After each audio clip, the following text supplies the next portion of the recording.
Amadike, the great Igbo leader.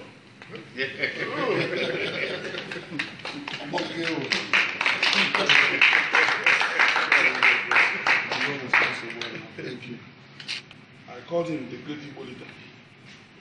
And no matter whatever, or whatever we share, or whatever platform I'm on, I got on a table of truth. We know what the truths are, and we say it the way they are.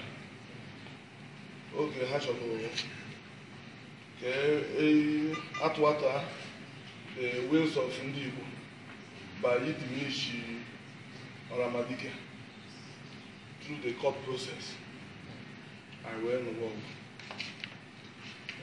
Ogwa Sinimo State, but Chuck Habia Sinimo State, Nagaluku and Narafina. I stood behind Amadika, behind the truth, not Roma. Who is the better candidate to represent Ndibo as Senate? So far, Sonia Fona Patalowa Amadika. Sonia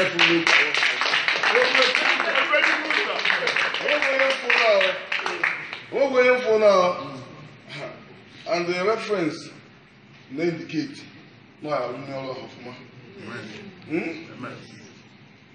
Abaka Chifin in a snake and Menko. How many coffee from my brother? I see the cane in the nation. One my real people. It's like it. Kitchen if you got come on now.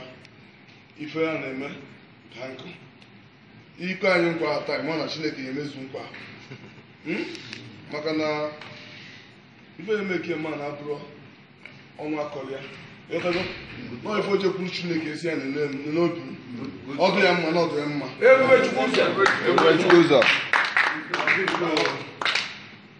ọ bụ na Chineke nye anyị ife a nna arịọ mbe mana ọ ga-enye anyị ya because that's the only way we can forge ahead. I need the only one.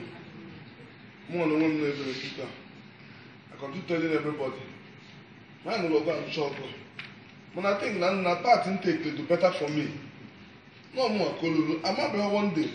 So I was taking care of Africa nationwide. That support here. Let me fill in there. But I wasn't taking decision. I only called him, give him a respect here. And I didn't sit on table. I don't even natural. Even natural can just somewhere. So that one I brought for me. When I see the make a way with that, we live on level today. And we can't fight it. It's all the decision of God. My God, I'm not going to be a simple can. When I ask me, I moved on. I moved on. I'm more taking decision.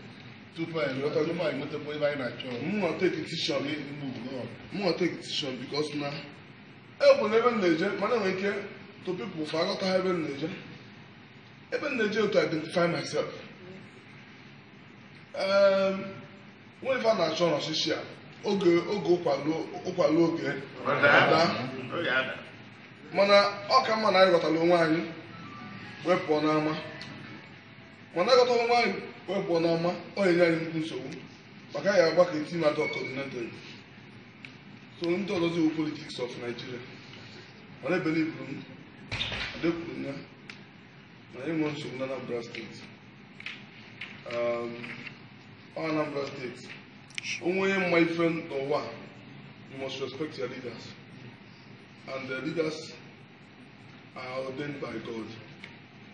No matter what, a color Chineke, Monacona, like a Chineke, Mon, we call line. Another as your brains open, or Chineke, and ordained leaders. So, Amadika, make too much today. Make a little and do for coming. Not support Malo. Bear support Malo.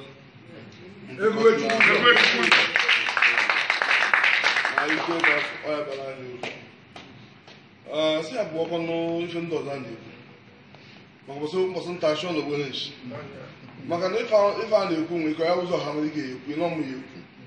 But so you maka na onye si na ọya nọ na-ejozi sineti ka o jee mee nke ajụ eke nke o mere mbụ Ebube Chukwuzo. enwere ike nsogbu ndị Igbo nọ na-enu eto awụ na onye ndị akọsụ ya enwere ike nsogbu ndị Igbo nweta awụ na ndị akọsụ ya ha jebe ajụkeje ka ọsọ line more problem. That is the truth about it. Anything ọzọ a na-ekwu about Ọhamadike ewu personal interest, or general interest. General interest bụ ọya ekwunikwu ife asịsị ekwu na-ekwu ọ eziokwu maka ife aka ndị Igbo lakịrị ọya ekwuni nke asị ekwu na-ekwu onye ya ekwu ya. So ọnya ka ọnya dị mkpa mụ nwa n'onwe m wefe anya ụba Hama Committee. I respect the country anyị nọ na-ewu Nigeria mana m na anyị na-atakwa afụ ụmụnna anyị na-ata afụ anyị na-ekwu okwu because enwere many voice na-ekwula anyị okwu and the voice they need the voice people that can speak maka na o nwere onye ahụ na-akwalụdo aka akwalụ Ọhamadike ọ gbafuola ọ eziokwu anyị maka anyị si wee kwado former president n'azụ mana anyị ka kwụkwa taa na na-ekwukwu ife anyị na-ekwu taa clear conscience fears no accusation. Mana ndị mmadụ agata eputu into value ọ karịrị ego ịghọtago maka na afọ onye ya dọ nọ na-ekwu asị ya na ndị a na-abịakwa na ọdọ na-ekwu ife na-ekwu ọdọ ọgwụ isi mgbe enwe ozizi many of them today for based on that Ọhamadike nna anyị nke ọzọ based on that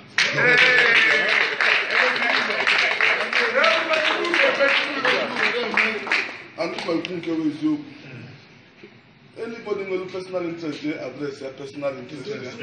You know, I only personal interest. Someone about cooking. Of course, I about and you put personal interest. But I don't general interest. The question, yes. Why you go on will only I can represent to Ọhamadike. Well, to them in their phone. Thank you very much.